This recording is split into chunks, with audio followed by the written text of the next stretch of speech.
What's going on YouTube? JT Jaborn here, and welcome back to another edition of my DC comic book reviews. And in this video, I'm going to be talking about Batman Incorporated issue number 2. This one is written by Ed Brisson with art by John Timms. The artwork looks really good, by the way, in this issue. Got to give the first bit of praise right off the get-go. I really like looking at this thing.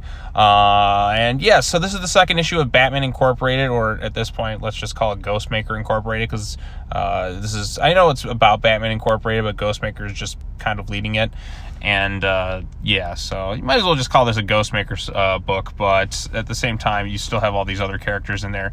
Now, I'm not as familiar and well versed within the Batman Incorporated lore as I am other things in DC Comics, so there are a lot of characters in this thing that I don't really have much of a connection with, and I'm not quite as familiar with. But basically, the story of this picks up where the last one went off, and you still have Ghostmaker trying to figure out who's the one killing a lot of his old mentors.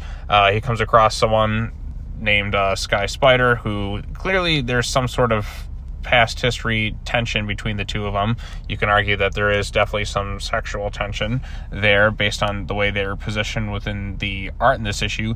But yeah, he's off trying to do his thing and trying to warn her about somebody going around and picking off costume heroes, to quote Rorschach from Watchmen. And other past mentors are there. There are other members of Batman Incorporated are confronting these other characters, and basically, like, not everyone has some very positive things to say about Ghostmaker, and there's just this whole overall mystery with what's been going on, and they're trying to figure out.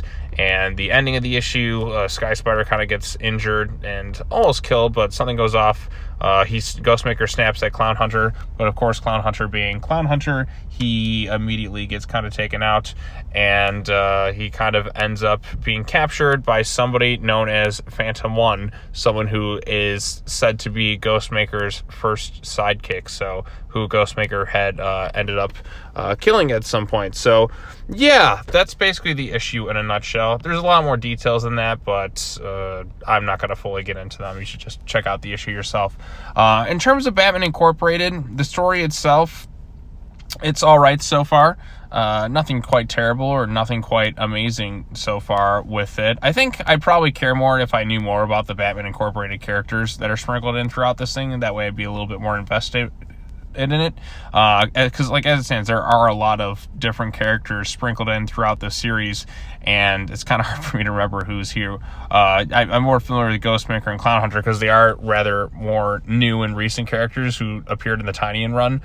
In terms of the dynamic between Ghostmaker and Clown Hunter, I liked it better in that annual issue that set up this Batman Incorporated book as opposed to like what we're showcasing here, because there just hasn't been as much interesting stuff since then between the two of them in that dynamic. Yeah, he's still looking out for him. Yeah, he's kind of the sidekick. But now that we got somebody who's claiming to be the first sidekick of Ghostmaker coming into the fray, I think that could lead to some interesting stuff. Is he the one that's killing all of Ghostmaker's old mentors, or is it somebody else?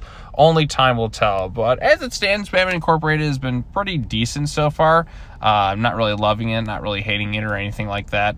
I probably care more about it if I was personally like more familiar with a lot of the Batman Incorporated characters, but because there's so many and I'm not as well versed within it, I think that's kind of hindering my enjoyment of the story itself, but nothing truly awful or anything like that. So yeah, those are my quick thoughts on it. Artwork is really good. Definitely like top tier artwork and colors sprinkled throughout this issue. It's like, at least visually, a nice comic book to look at. There's nothing that just literally looks out of place. The action kind of flows well. I like kind of the bits where Ghostmaker and that we're kind of like fighting through the air in the city. You definitely got the tension there, but it also visually looked nice. You really kind of felt the moments in there. So there's that. Not much else to say. If you have any thoughts on Batman Incorporated issue number 2, let me know in the comment section down below. Be sure to like this video, share it with your friends, subscribe to the YouTube channel for more content, hit the bell for notifications. Right after this, I'm going to be talking about the latest issue of I Am Batman, which is a series I kind of stopped covering after the first 5 issues, but because this latest issue is a Dark Crisis tie-in, I'll get my quick thoughts on that. And then tomorrow, I will get to covering Batman Urban Legends. I'm a little bit behind on that, but I will be all caught up with my comic book reviews for this week tomorrow. There's a lot to cover because I had this stuff yesterday, I had these ones today, and then I also had, what was it? another Godzilla comic book. So there was that. But anyways, that's all I got to say. As always, take care now. Bye-bye then, and I'll see you all in the next video. Peace.